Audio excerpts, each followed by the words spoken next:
Okay, I'm going to talk about legato bowing and smooth bow strokes. This is my second attempt at this. I had posted earlier and I wasn't totally happy with it, so I'm going to try it again. I want you to understand that to do a smooth bow change, you have to have finger flexibility. Now, you can watch several of my other videos. The one on Cole talks about it the most and gives some finger flexibility exercises. If you bow with no change of the fingers and just turn it around, it can be nice and smooth, but you're going to hear a little bump. Get a little bump. And there are times when you don't want to hear that bump. It would disrupt the long musical phrase. So you want to smooth it out with finger flexibility. Now, if you imagine flipping a towel, dip the end of the towel in water, get it wet and heavy, roll it up, and smack someone in the behind with it. Okay, what's happening is when you throw it out and then pull it back, the towel keeps going, your hand turns around, and then the towel turns around. So there's a delayed reaction. Understand? It follows you, but you turn first. Now that's what's happening in the fingers when we change bows at the frog. And the frog is the hard part. The tip is the easy part because there's no weight there. If you have finger flexibility and can let your pinky curve up a little bit, and it's really more than just the pinky, but the pinky is the one I think about. Okay, see that motion? So you're going up bow, your arm is going to start pulling the down bow, but it's like the delayed reaction with the towel.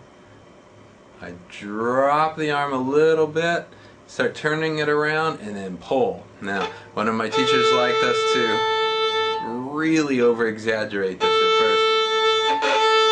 And it's not going to sound smooth, but you see what's happening with the fingers. Now reduce that,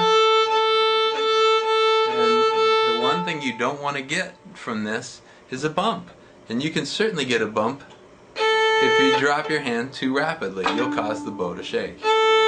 So it's a smoothness right there. If you can do that, you're in good shape. Now at the tip, I was taught the opposite motion. So remember at the frog, I dropped the elbow a little bit and curved the pinky a little bit. So at the tip, I would raise the elbow ahead of the bow change just a little bit. So you see that bow change starts in the elbow. And it releases the weight from the hand when you do that. So it's nice and smooth. It's kind of a big motion. And I know a really famous teacher that says, just release the weight from the index finger and turn your bow around. So you don't come off, you just don't keep it in. Okay? So you're in, you release, it's like a speed bump. Your car doesn't come off the street when you hit a speed bump. It still touches, but it goes up, right? So that's what your first finger is doing. It's in, it's out, it's in.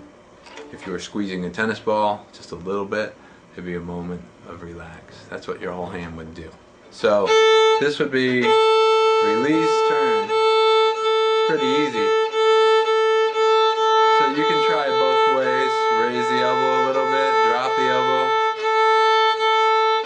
Or you can try just taking the weight out of the finger and see which one works for you. Smooth bow changes. They're hard to do, but then once you've got it,